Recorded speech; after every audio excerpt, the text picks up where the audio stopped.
જ્યારે આપ નવું ઘર બનાવો છો અથવા તો ઘરમાં નવું મંદિર લાવો છો ત્યારે કેટલીક શાસ્ત્રોક્ત બાબતોનું ધ્યાન રાખવું આવશ્યક હોય છે। તો આવો ત્યારે આજની ખાસ વાતમાં જાણીએ કે ઘરમાં દેવ સેવાની સ્થાપના વખતે શું ધ્યાનમાં રાખવું। તન્મે મનઃ શિવ સંકલ્પમસ્તુ। જય ભગવાન મિત્રો, હું છું પ્રફુલ્લભાઈ પંડ્યા। ભક્તિ સંદેશ કાર્યક્રમની અંદર આપનું સ્વાગત છે। દર્શક મિત્રો, આજે હું ઘરના મંદિર વિશે આપણે ચર્ચા કરીશું। ઘરમાં સ્થાપિત કરો દેવ સેવા। ભગવાનને મંદિરમાં જ્યારે આપણે રાખતા હોઈએ છીએ ત્યારે શાસ્ત્ર પ્રમાણે કેટલા ભગવાન રાખવા જોઈએ। જો તમે તમારા ઘરમાં નવું મંદિર કદાચ લાવતા હોય તો એની વિધિ કઈ રીતે કરવી જોઈએ। જો નવું ઘર હોય અને નવા ઘરની અંદર તમે ફર્નિચરનું કામ ચાલુ કરવાનો વિચાર કરતા હોય તો પહેલાં તમારે શું કરવું જોઈએ, સંપૂર્ણ જાણકારી આજના કાર્યક્રમની અંદર હું આપવાનો છું। મિત્રો, ખાસ કરીને ઘણા લોકો ફ્લેટમાં રહેવા જતા હોય, કોઈ મકાન બનાવતા હોય, એની અંદર જ્યારે ફર્નિચર લગાવતા હોય તો તમારા ઘરમાં જો ફર્નિચર તમે લગાવતા હોય અથવા ફર્નિચરની શરૂઆત કરતા હોય તો સૌ પ્રથમ પહેલાં તમારે શું કરવું જોઈએ। જેમ આપણે આપણા ઘરની અંદર આપણા ઘરને સજાવતા હોઈએ છીએ તે પહેલાં આપણે ભગવાનનું ઘર એટલે કે ભગવાનનું મંદિર એ ઘરની અંદર પહેલાં બનાવવું જોઈએ। ફર્નિચરની શરૂઆત થાય ને ત્યારે આપણે જે કંઈ મિસ્ત્રી હોય તેમને કહેવાનું ભાઈ પહેલું આપણું દેવ સેવા ભગવાનનું મંદિર બનાવે।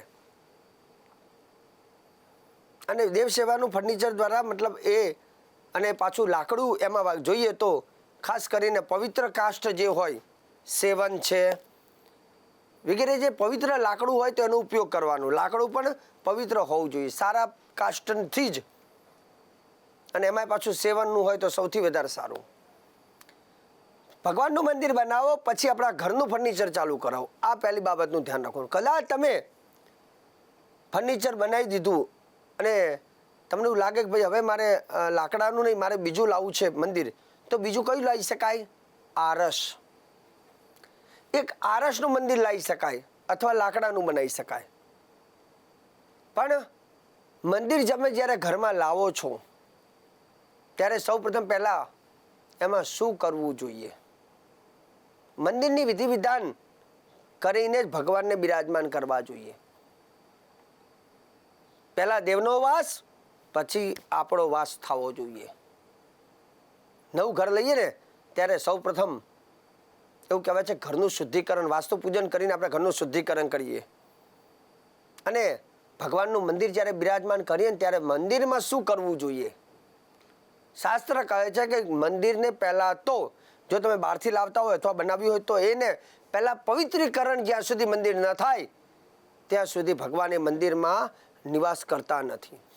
એટલે કે મંદિરનું શુદ્ધિકરણ, જેમાં ગંગાજળ લઈ અને આખા મંદિરની ઉપર જલનો છંટકાર કરી અને ચોખ્ખા કપડાથી એ ગંગાજળથી તમારે મંદિરને એકદમ પવિત્ર કરવું। કારણ કે ગંગામાં સ્નાન કરવાથી પવિત્ર થાય અને ગંગાનું જળ જ્યાં પડે તે જગ્યા પવિત્ર થાય। એટલે મંદિરને પવિત્ર કરવા માટે ગંગાજળનો છંટકાર કરવો અને બોલવાનું ઓમ પુંડરીકાક્ષાય નમઃ, ઓમ પુંડરીકાક્ષાય નમઃ મંત્ર બોલી જળ છંટકાર કરી અને કપડાથી તમારે એ મંદિરને શુદ્ધ કરો।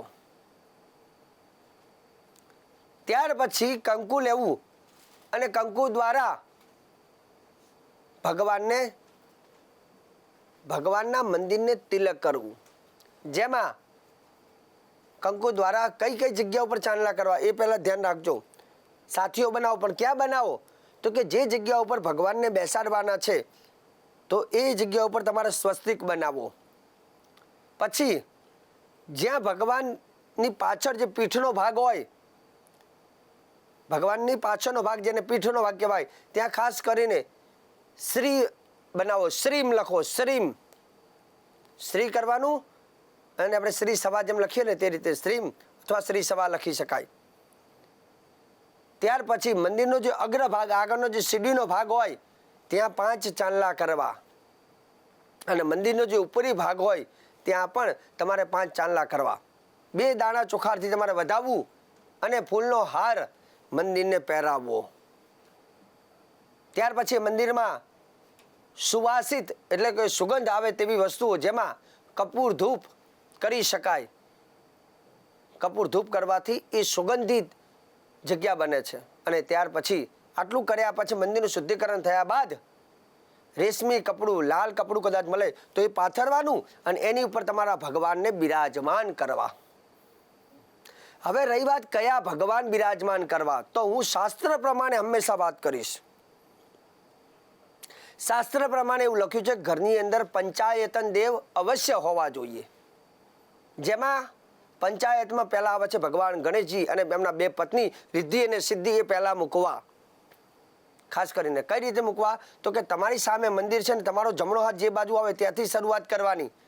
જમણા હાથથી શરૂઆત કરવાની, ડાબી બાજુ તરફ લઈ જાય એ રીતે.